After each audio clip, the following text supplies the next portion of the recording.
Emerald podcast series. Research that makes a difference.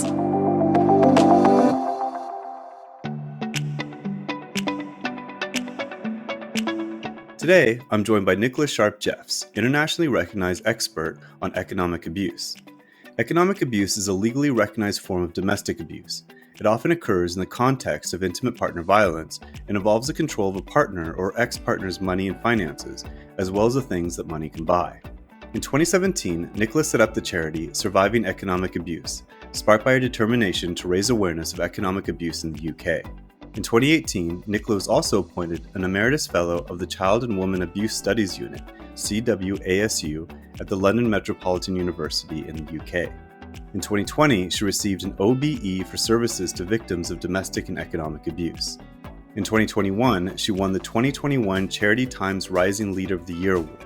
Responding to this trailblazing career, I began my conversation by asking Nicola what inspired her to take up this field of work. Yeah, I'd really be happy to talk about that journey. It started back in 2006 when I started to work for a domestic abuse charity. And my role at the time was policy and parliamentary affairs. So there were lots of government consultations around sort of a real range of different topics. But when I was speaking to victims of domestic abuse using the charity services, I was always struck by the economic impact of domestic abuse. So many were in refuges or shelters, as they're known in other parts of the world, and had kind of fled with absolutely nothing and were having to start their life again from scratch. And many talked about not having sort of the economic resources they needed to rebuild their life. And I just remember just thinking, that these were, intelligent, strong, amazing women who, could reflect you or me, and just thinking how unfair that because of the actions of another person, they'd perhaps lost their house, their savings, perhaps their credit rating wasn't very good. And that kind of potential of what would have been if it hadn't been for the abuser's actions, just really sort of ignited a bit of a fire in me, really. It just felt, so unfair that their sort of lives were on hold, or that they would have to, spend more years getting to where they would have been. So I think, just recognising and understanding, not only the physical, emotional impacts of domestic abuse, but also the economic impacts, and how that's really shaped their life, over time. And as I said, perhaps limited opportunities and stopped them from realising their full potential, just really felt like something that wasn't being discussed in the other spaces that I was in. Well, you talk about in your book that economic abuse has received little attention in research, policy, and practice, and that we need to rediscover economic abuse. Can you talk to us about the history of this concept and when it was first recognized as a tactic used by perpetrators of domestic abuse? Yeah, so it was first recognised in the early 1980s. So a project in the US, in Minnesota, the Domestic Abuse Intervention Project, created something called the Duluth model. And that was victims and survivors of domestic abuse coming together and discussing their experiences and recognising the different ways in which they'd been controlled by their ex-partners. And so economic abuse was kind of one of those kind of tactics recognised within the Duluth Power and Control Wheel. So there was a sort of a wheel with different segments in it and different forms of control. So that might be things like isolation, it might be emotional abuse, and economic abuse was recognised within that. And then sitting on the perimeter of the wheel is physical and sexual abuse.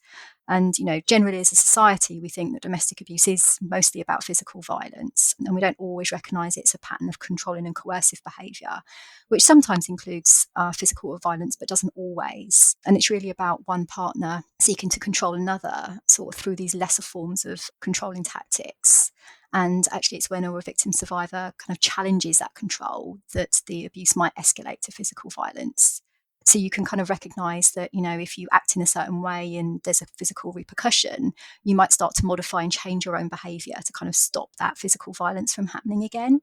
So the kind of the presence or the potential of physical abuse is very powerful, even if it only ever happens once. And we hear about victims and survivors talking about kind of walking on eggshells because they're kind of constantly trying to modify their behaviour to please the abuser. So even though, that was recognised back in the 1980s, came to look at, what there was about economic abuse, when I kind of started to recognise it through my conversations with survivors, I was really shocked by the fact that there was hardly, if any, research around economic abuse at the time. I really sort of had to search and could only find sort of limited research in the US. And also there were no sort of practice responses that I could see either. So actually that led me in 2008 to do my first piece of research around economic abuse, which explored survivors' experiences and that of their children in the UK context. So kind of really started to understand the issue, and over the years have made contact with other researchers working on this area, and together sort of we've kind of really sort of pushed forward our understanding of this issue, to the point where we're sort of getting to the book, which really kind of summarizes all that learning over time. Yeah, I wanted to dig a little bit deeper into the meaning of economic abuse because you mentioned at the beginning that, women who fled their partners ended up with nothing or bad credit or, sort of with nothing to start over again. But it's more than that, isn't it? Yeah, so what we're sort of learning through research is that there's so many different types of behaviour, controlling or coercive sort of economic behaviour, but we can generally understand it in relation to three different distinct sort of constructs, as we call them in the research literature. So that's basically thinking about economic abuse in terms of restriction. And this is probably the area that people might be most familiar with. So this is when the abuser stops or restricts their partner from accessing economic resources. So that might be refusing to let them go to work so that they can earn an income, or not letting them claim any state welfare benefits, or it might be preventing them from helping themselves freely to food that's in the fridge. It might be ensuring that they ask permission before they turn on a light switch or turn on a tap and use utilities, asking to use the car. So restricting their access to and use of economic resources. And that's the difference, I would say, again, between a concept that perhaps people are more familiar with, which is financial abuse, which has been spoken about for a while. But we understand financial abuse as the control of money and finances, and economic abuse is a broader term which recognises that it encompasses the control of anything that money can buy as well. So things like accommodation or transportation or food or clothing or access to tech and things like that. So the broader term economic abuse kind of recognises that real broad range of tactics that perpetrators use, and which I think is so important that we kind of recognise in terms of the experiences of victims and survivors. So that sort of feels very important. Then we have exploitation. So that's perhaps when, we hear lots of stories where a victim or survivor might meet someone and their partner kind of convinces them to work, for their own company, and then refuses to pay them. It might be that the partner takes out debt in their name. So that might be sort of through credit or bank loans. And things like that. So they kind of exploit, their labour and their kind of ability to access credit. And then we see sabotage, which is kind of the third construct. So that's where a perpetrator might destroy victim survivors' possessions. So that might be, expensive items like a television that's sort of thrown at a wall as part of the intimidation, or it might be perpetrator, smashing a mobile phone to seek to isolate the victim or survivor from family or friends. Stopping them from kind of being able to talk to them when they want to. And those items have to keep being replaced, which kind of absorbs any spare money that they might have. And also we see sabotage kind of linked to exploitation, where a credit rating might be ruined because the perpetrator has taken out debt in that person's name and then kind of refuses to let them pay it back, or does other things to kind of interfere with the management of that. So sort of all of these things, kind of come together and either create, certainly through restriction, economic dependence, but certainly through exploitation and sabotage, a real economic instability, which means the victim or survivor really, is paying out constantly, in order just to survive, and doesn't have that kind of spare cash or that available income or resources that would enable them, to leave and to rebuild their life again on their own. I'm curious about what the implications are of naming this and discussing it in the courtroom or going after perpetrators. Does this help cases against perpetrators by having this outlined for courts? It really does, actually. I think it's a really important question. So I spoke to how society generally thinks about domestic abuse as being physical abuse, and certainly in the UK, that's how a lot of courts still look at this issue, and all the way, through, perhaps reporting to the police, the case being taken forward to prosecution, and then the case being heard in the court, hopefully towards, a successful outcome for the victim or a survivor. So it's only relatively recently, certainly in the UK context, that this kind of controlling or coercive behaviour, this kind of pattern that I spoke to in terms of the Duluth power and control wheel, has been recognised within sort of criminal law, certainly. So in 2015, the Serious Crime Act introduced a specific offence called coercive controlling behaviour, and that recognises those patterns of non-physical abuse, which also include economic abuse. And the work that my charity has done, Surviving Economic Abuse, over the past couple of years, is that when the government also then decided to introduce new legislation through the Domestic Abuse Act, the government for the first time actually introduced a statutory definition of domestic violence. So previously we'd worked on, policy definitions, which statutory bodies could, choose to follow or not. But through introducing a statutory definition, that meant that all statutory agencies had to work by that definition. And so we influenced government very early on to recognise economic abuse within that definition of domestic abuse, so that now, since that act has come into being, statutory agencies do have to respond, and that would include the courts in terms of how cases are prosecuted. That would be the understanding of what domestic abuse looks like. Well, I know that your book is coming out at a crucial time. I was really struck by all the recent dates in the book of all the developments that have only come out in the last 10, 15 years. But right now is a fairly crucial moment with the Domestic Abuse Act and the publication of the National Domestic Abuse Strategy. So how does your book respond to these crucial legal, strategic, and policy developments in response to domestic abuse? I think the Domestic Abuse Act and the naming of economic abuse within it, but also the defining of economic abuse within it, provides a really good starting point for the book, because I walk readers through that definition and what it means. So it enables us to explore different behaviours, as I said, in relation to restriction or exploitation or sabotage. It helps us to understand that economic abuse is more than just, in inverted commas, the control of money and finances, but economic resources more broadly. So the Act recognises things like services, as I said, utilities, property. It's so much broader. And actually the definition within the Act draws on an academic definition of economic abuse, which was developed by academics including Adrian Adams from Michigan State University. So it's a really fantastic framework, I think, which enables us to understand economic abuse in the first instance, and then how that's understood in relation to coercive and controlling behaviour more broadly. Something else that Surviving Economic Abuse was able to achieve through the development of the Domestic Abuse Act was also to recognise that this form of abuse happens really commonly post-separation. So certainly, again, within the UK context, that controlling or coercive behaviour offence that I spoke to only previously applied when somebody was living with or still in a relationship with the perpetrator. Once they'd left, that controlling or coercive behaviour couldn't be prosecuted.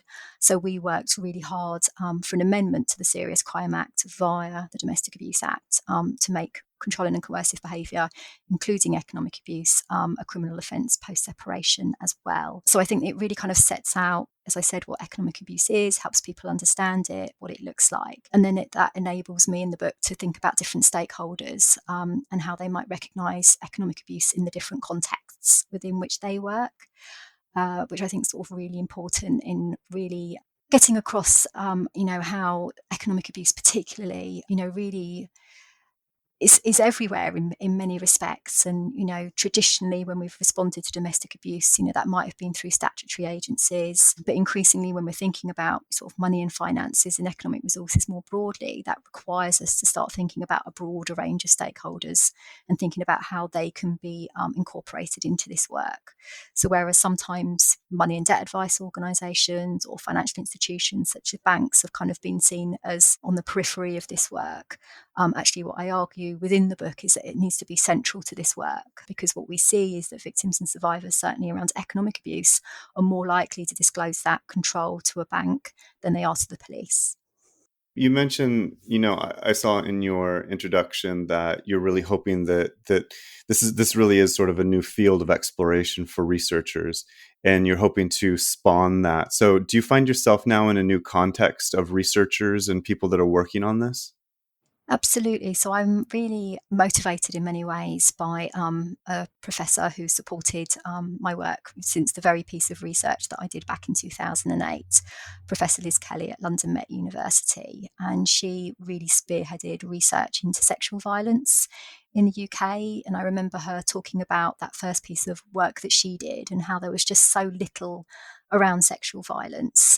Very few books on the library bookshelf. Certainly back then it was before sort of online journals, Hmm. etc. But few articles in those kind of dusty journals that sit on library bookshelves as well. And it kind of really inspired me that since she'd started work on that area, 40 years later, they'd really kind of built a body of research around sexual violence. And so I suppose I've been wanting to kind of replicate that idea that, we can take an area that's been really under-researched and under-recognised and in many ways invisible, I would argue, and kind of get to that point where, in 10, 20, 30, 40 years, economic abuse is understood in the same way that, that it's not a lesser form of harm, which some people tend to think, that actually it's really integral to our understanding of domestic abuse, because the limited research that there is does show us that when economic abuse is a form of coercive controlling behaviour alongside sexual, physical and emotional violence, then women are at increased risk of being killed by a current or former partner. And certainly when there's economic abuse within that coercive controlling context, victims and survivors are also more likely to take their lives as well. So, increasingly what I'm trying to get across is that, economic safety really does underpin physical safety, because if you don't have the bus fare, money for a hotel overnight, you can't remove yourself from that physical harm, which means you end up staying longer and therefore you're going to, inevitably experience more harm as a consequence of that. So, it's been a real honour and a privilege actually to be so kind of interested in this area and to kind of reach out to other academics as they've done work sort of across the world.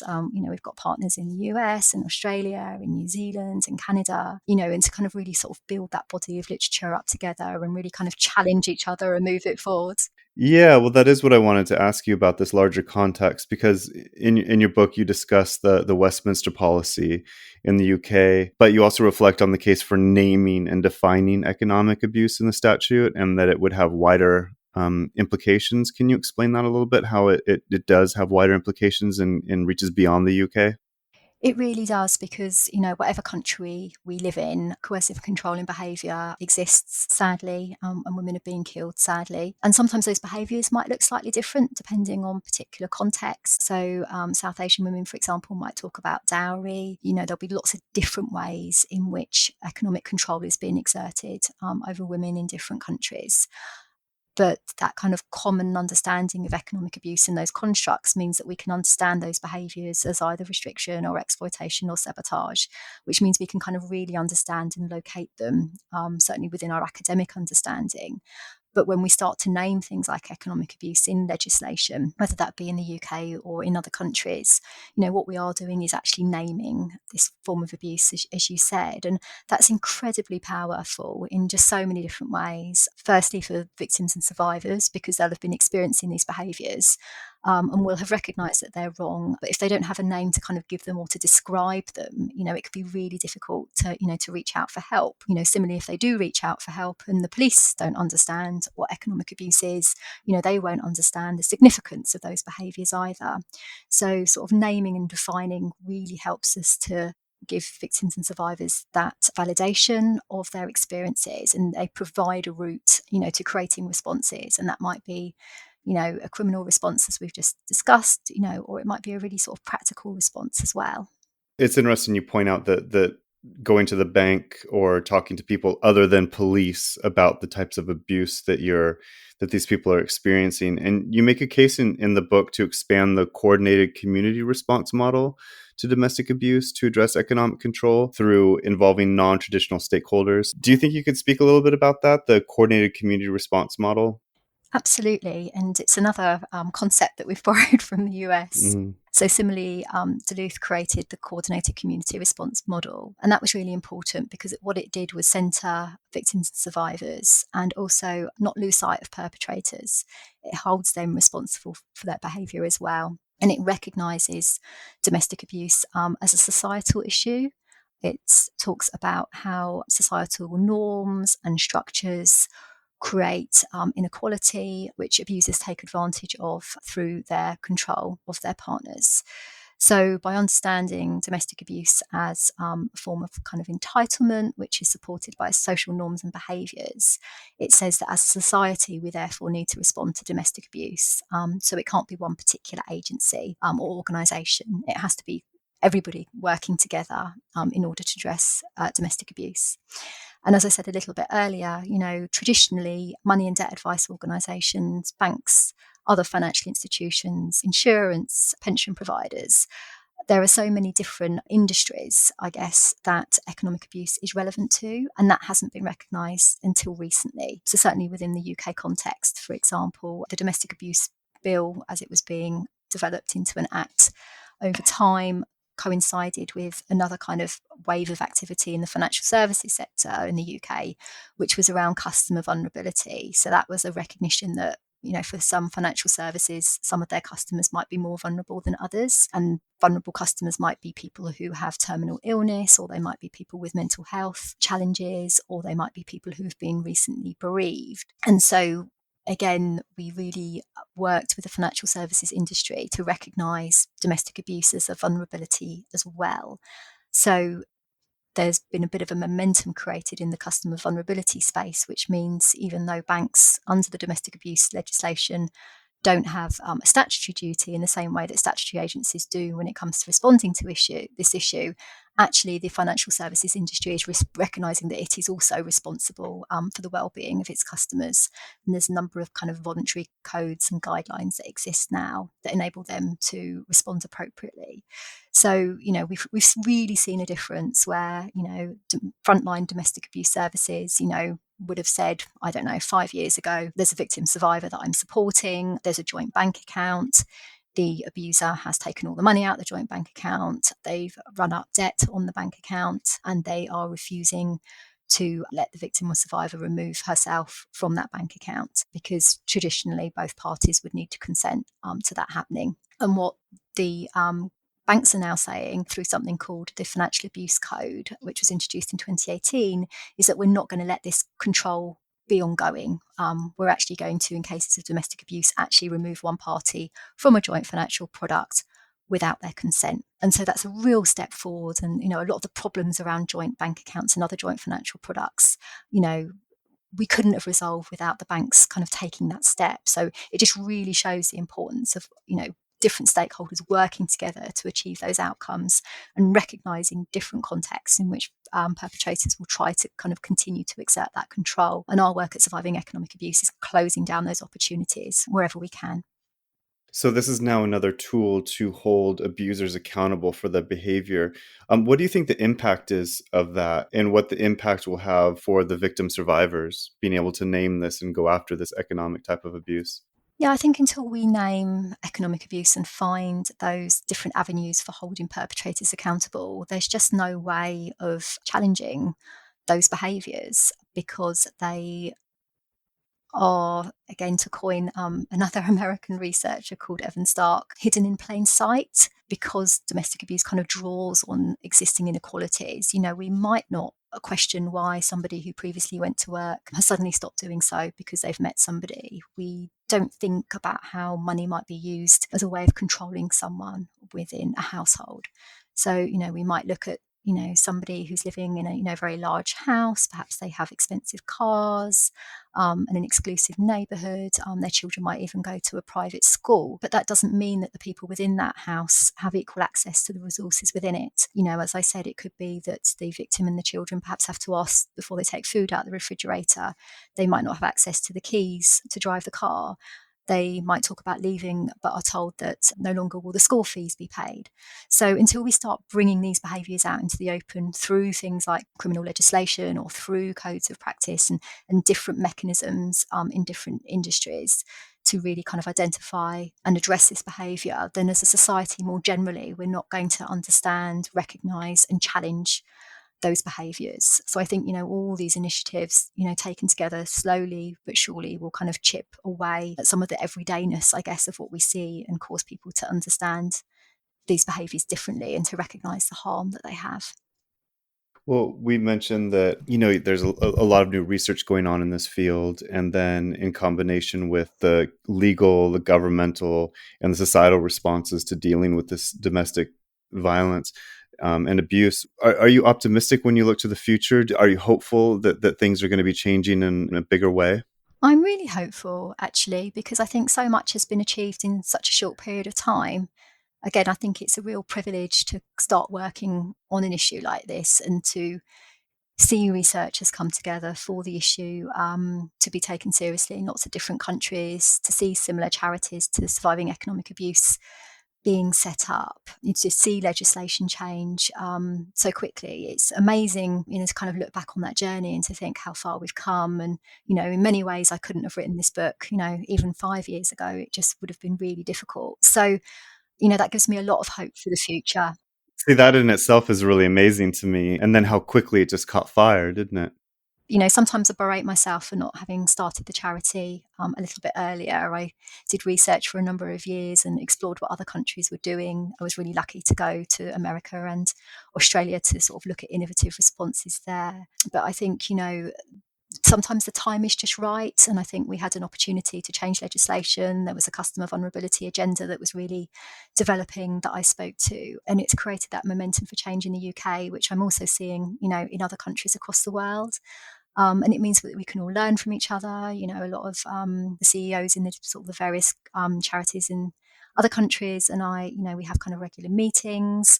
We're all really collaborative in the way that we work. And I think that's kind of pushing us forward as well, because we're kind of all sharing that knowledge together. And so when we can take inspiration from each other, perhaps when we go to funders with an idea, we can say, well, that's innovative in the UK. But actually, this is working really well in the US or Australia. That gives funders a bit more confidence in what you're doing. You can kind of speak to successes and the potential for change.